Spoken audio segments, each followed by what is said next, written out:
50 books, 5 groups, 10 options in each group. Let's pick some 2021 horror books to read. Hello my friends and welcome back to the channel. Today is part 1 of a 5-part series in which I will be choosing 5 books to read that were published in 2021. So what I've done is I've listed 50 books in the order of their publication dates and divided them into 5 groups. So in each video, I'll give you a brief synopsis of each of the 10 options and then I'll choose only one to read. Does this mean I will never read any other book published in 2021? No, absolutely not. But for the purposes of ranking videos for a year's worth of books, this is going to be it. This is going to be so hard because there are so many good books on this list. It's going to be really difficult to narrow it down, but I'm going to do my best. Of course, I may have an idea of what I'm going to choose, but I could change my mind at the last minute, so we'll see how it goes. With all that out of the way, let's get this party started. The first option is going to be Bloodline by Jess Lowry. Now in this story, a pregnant journalist follows her fiance back to his hometown in Minnesota, eager to settle down away from the big cities. It's a picture-perfect setting with overly friendly neighbors that border on intrusive, and she begins to think she's being followed. Is she just being paranoid, or is something sinister truly going on in this small, quaint town? Now this sounds like a mashup of The Stepford Wives meets Rosemary's Baby, which were both published by Hour 11, by the way. So this one could be an interesting choice. So next up is going to be The Dangers of Smoking in Bed by Mariana Enriquez. So this is a short story collection from an Argentine author. Some of the stories in this collection include a woman who is sexually obsessed with the human heart, a lost, rotting baby crawls out of a backyard and into a bedroom, a pair of teenage girls can't let go of their idol, and an entire neighborhood is cursed to death by a question of morality they fail to answer correctly. So I've never read a collection of short stories from anyone other than Stephen King, so this could be an option. Mainly what drew me to this was the title. Okay, so the next one is going to be Don't Tell a Soul by Kirsten Miller. So in this story, a teenage girl wants to disappear from her old life and from the scandal that's haunted her, so she moves to a small town on the Hudson River where her uncle is renovating an old mansion. One that might be cursed, of course.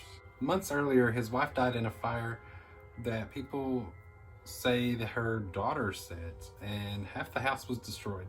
People say the house is cursed and that several girls' spirits still reside within its walls. If our main character looks too deep into the creepy town's haunted past, she might not escape the walls either. So next we have The Unwelcome by Jacob Stephen Moore. In this one, a woman named Kate is broken. Her hot temper has scared off her friends and she's just gone through a miserable breakup which has crippled her with guilt and painful memories. But when her childhood best friend invites her along to a secluded mountain cabin for the weekend, she jumps at the chance. But on her way there, her abusive ex pursues her into the foothills where the body-snatching entity under his skin is finally revealed and is determined to rip her life to shreds. The Dead Hours of Night by Lisa Tuttle is another short story collection from an author whose work has spanned over 50 years. Some of the stories in this one include Replacements. A woman adopts a monstrous pet with unforeseen consequences. Born Dead. A stillborn child mysteriously continues to grow, just like a living one. My Pathology explores the sinister results of a couple's alchemical experiments, whatever that means. And a book lover in The Book That Finds You has her life changed in strange ways by the discovery of a rare horror book at a secondhand bookshop. Next up we have What Big Teeth by Rose Zabo. So in this one, a teenage girl returns home to her family of monsters after a horrifying incident at a boarding school, but she struggles to fit in with them. They prowl the woods at night around their family estate, and they read fortunes in the guts of birds. In order to save her family, she must learn to embrace them and tame the darkness within herself. Next is Paradise Club by Tim Meyer. Paradise becomes hell at an all-inclusive resort when a dangerous game pits the resort guests against a group of bloodthirsty maniacs. Enough said. Next is The Burning Girls by C.J. Tudor. So in this one, a single-parent reverend with a 14-year-old daughter moves to a remote corner of the English countryside only to discover a community haunted by death and disappearances, both past and present. 500 years ago, 8 Protestant martyrs were burned at the stake. 30 years ago, 2 teenage girls disappeared without a trace. 2 months ago, the vicar of the local parish, whom Jack has replaced, killed himself. When the daughter is troubled by strange sightings at the old chapel, it becomes apparent that there are ghosts here that refuse to be laid to rest. Next, we have A Flood of Posies by Tiffany Moreau. I don't know how you pronounce her last name. But in this one, it is the year 2025. And 2 estranged sisters are forced together when a storm of biblical proportions strikes and floods the world. 1 year later, one of the sisters and her new companion, Robert, battle starvation, heat stroke, and the monstrous creatures called posies that appeared alongside the flood.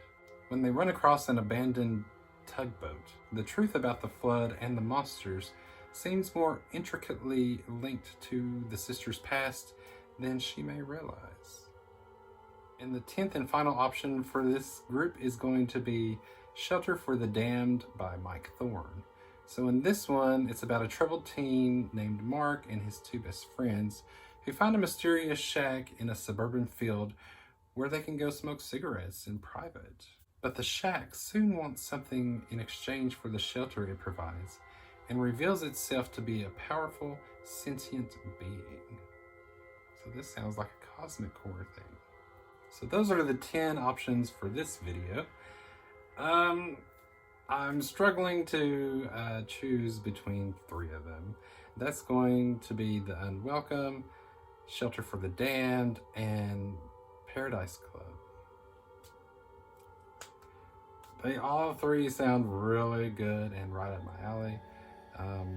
Interested to read cosmic horror, but then again, I'm all about a good bloodbath in Paradise Lost. And if The Unwelcome is as good as I'm hoping it would be, about an ex-boyfriend who's like secretly a monster, that's interesting too. So already I'm off to a great start. I thought, well, I had it narrowed down in my head to like Shelter or Paradise, but now it's like The Unwelcome sounds really good too. I don't know which one to pick. Okay, I'm just going to go ahead and cut The Unwelcome. It sounds super interesting, but I've really not heard anybody talk about it. I've heard several good things about the other 2 books.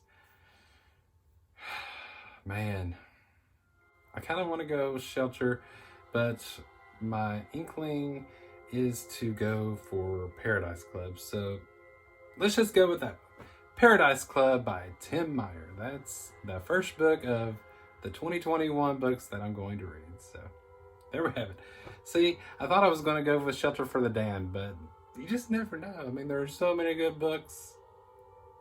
I wish I could read them all. Let me know what you think. What would you have picked? Have you read any of these? Let me know in the comments below. I would love to hear if I've missed out on a great one or if I've totally missed the mark on this one. Would you have picked Shelter over Paradise? Let me know. So be sure to tune in next time where 10 new options will be presented and 1 will come out the winner. So thanks for tuning in. Come back and see me next time. And until then, keep turning those pages. Bye.